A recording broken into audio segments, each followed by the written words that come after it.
mais sa campagne l'est tout autant. Et ce ne sont pas Malvin et Amanda, avec qui j'ai rendez-vous maintenant, qui vont me contredire. Nous sommes à une 50aine de kilomètres de Sienne, dans une belle et grande maison. Je sais ce que vous allez me dire, Malvin, en temps normal, on devrait avoir une vue exceptionnelle sur le paysage, c'est ça? Malheureusement, aujourd'hui est un jour brumeux. Le brouillard me poursuit depuis l'Angleterre parfois. Nous pouvons voir le début de ce que nous avons ici. Nous avons une vue à 360 degrés et c'est plutôt spectaculaire. Nous pouvons voir les Apennins, nous pouvons traverser tous les autres paysages du regard, les zones du Chianti. C'est vraiment tout ce que l'on recherche quand on vit ici en Toscane. Nous avons cherché presque pendant 10 ans avant de trouver cet endroit.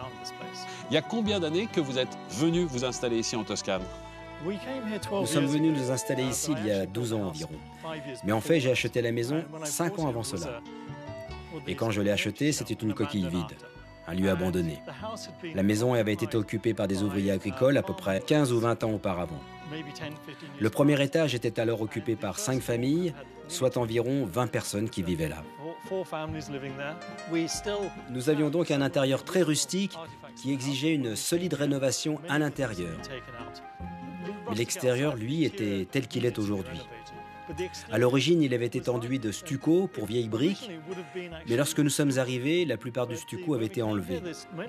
Donc, ce que nous avons fait, c'est enlever le stucco restant, puis nous avons traité les briques avec un produit chimique hydrofuge, utilisé pour les ponts et les maisons, et ensuite, ainsi, nous avons pu garder la sensation d'une maison très rustique, très marquée. Ici, en Italie, très souvent en restauration, le stucco est remis en place et l'on ne peut voir qu'une partie faible de la façade en pierre et en briques. C'est une manière un peu anarchique de construire aussi. Ça, c'est typique de la région? Nous, voir l'original, c'est ce que nous voulions vraiment, car c'est vraiment typique de la région. Nous avons fait la maison d'une manière qui nous permette de retranscrire les extérieurs typiques d'ici. Et dans la rénovation des fenêtres aussi, nous avons utilisé les matériaux locaux, dont ces pierres locales. Ceci vraiment pour mettre l'emphase sur le fait que cette maison a ses origines ici et nous voulions en rien masquer cela, au contraire. Pour l'intérieur, c'est différent, mais l'extérieur a été préservé par tous les moyens, comme vous voyez. Pour quelles raisons y avait-il des surélévations comme ça dans la maison? Est-ce que c'était pour être comme dans un mirador, pour voir un peu tout ce qui se passait autour? Cette maison est connue pour être une Leopoldina, dessinée par l'architecte De Leopoldo di Medici en 1750. Un certain nombre de maisons sont construites dans ce style ici. Ce que vous voyez au sommet est un pigeonnier, d'où ils tiraient une viande fraîche et régulière. Une excellente situation, en fait. Ce que je voulais mentionner aussi, c'est que tout autour d'ici, les Médicis, à leur époque, ont pris la responsabilité de ce qu'ils ont appelé le bonifico, la bonification de la terre, alors détrempée ou carrément submergée, donc non exploitable. En réalité, tout autour de cette maison, en contrebas, il y avait un lac. Une des familles de Médicis a employé Léonard de Vinci pour notamment les ruisseaux naturels descendant des vallées et créer des canaux qui dirigeaient l'eau vers l'actuel lac Trasimeno, transformant ainsi le sol en terre arable et même très riche. Toute cette irrigation dans la région de Toscane et qui nous permet effectivement d'avoir notamment des vins de qualité. Alors la lumière est rentrée maintenant dans la maison grâce aux nombreuses fenêtres que vous avez faites. On va nous, à notre tour, rentrer justement dans cette maison. Ah oui, dites-moi, c'est un contraste absolu entre l'extérieur et l'intérieur. Eh bien, nous avons décidé que le travail de ma femme serait exposé ici. Donc nous avons presque pensé l'intérieur de la maison comme une galerie. C'est un intérieur moderne et nous y avons exposé son travail artistique. Mais après quelques années, nous avons décidé que la maison était assez grande pour la partager avec d'autres. Nous avons 4 chambres, seulement 4. Elles sont à l'étage et nous vivons au rez-de-chaussée.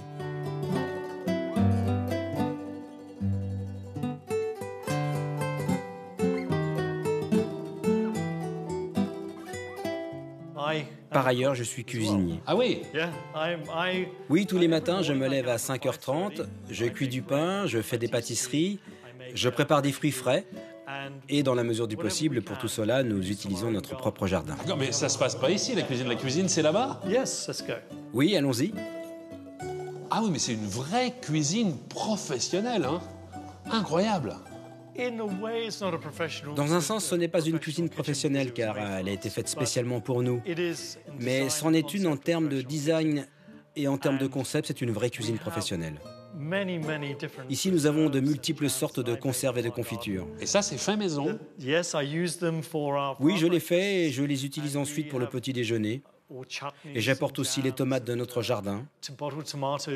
D'ailleurs, nos hôtes peuvent utiliser notre jardin aussi. Même les invités. Oui, nous avons une petite cuisine à l'extérieur et ils peuvent se servir eux-mêmes dans notre jardin bio. Et puis ils cuisinent. D'ailleurs, nous sommes entourés d'un immense espace naturel complètement bio. Tout est bio ici. Ils peuvent se servir directement sur les pieds de tomates, cueillir des concombres, des aubergines. Tout est à leur disposition. Ils adorent en général faire leur propre cuisine fraîche du jardin. Vous avez pas mal au dos à travailler, c'est quand même très bas. Pourquoi est-ce que c'est aussi bas? Ce plan de travail a été fait en réalité pour ma femme. Elle est plus petite que moi, je ne peux pas travailler ici. Elle aime regarder dans les plats et les casseroles. Elle le fait tout le temps et elle y tient et ça marche. C'est une bonne cuisinière. Globalement, le concept consiste aussi à avoir un deuxième niveau à disposition. C'est en effet presque une table japonaise à sushi aussi. Quand nous avons acheté la cuisine, c'était chez un fournisseur local, nous lui parlions d'une cuisine en îlot. Mais lui, il a dit qu'il fallait plutôt parler d'un archipel vu la taille souhaitée. Nous sommes très chanceux. Nous avions un grand espace et nous voulions l'utiliser. Et la cuisine est le cœur de toute la maison. Et nous voulions une maison avec un grand cœur. Mais alors, quand on a les plaques de cuisson aussi basses et la haute aussi haute, finalement, il y a beaucoup de fumée ici. Une fois de plus, c'est vraiment la forme qui prime sur la fonction dans ce choix. Nous avons voulu préserver la vue depuis ce point. La haute a donc été placée plus haut. Le design avant la fonction, j'ai compris. Alors, vous me disiez qu'à ce niveau de la maison, il y avait auparavant les vaches, mais les vaches, quoi, elles allaient en discothèque? Oui, c'est une forme de concept radio-meu. C'est un endroit où nous pouvons mettre la lumière disco et la faire disparaître immédiatement si nous voulons. Nous nous sommes dit, quel fun de faire ça. Nous avons 1700 LED incrustés dans le traversin, ici avec autant de fils reliés. Dessous, vous imaginez, chaque LED est collé, chacune est un circuit câblé sous le sol. J'avais 3 mois devant moi avant que la maison soit finie, j'ai dit, je le fais. C'est un peu fou, non? Mais bon, c'est une sorte d'amusement et ça n'allait pas durer un siècle non plus. Mais j'aime bien parce que c'est la fantaisie anglaise qui est en Toscane maintenant. Oui, et aussi le bar. En fait, ma femme, quand elle étudiait à Bath University en Angleterre, pour son diplôme d'art, était aussi barmaid dans un des meilleurs bars de Bath. Et quand nous sommes arrivés ici, nous nous demandions quoi faire de cet espace. Et elle s'est dit, mettons un bar ici, et nous l'avons fait.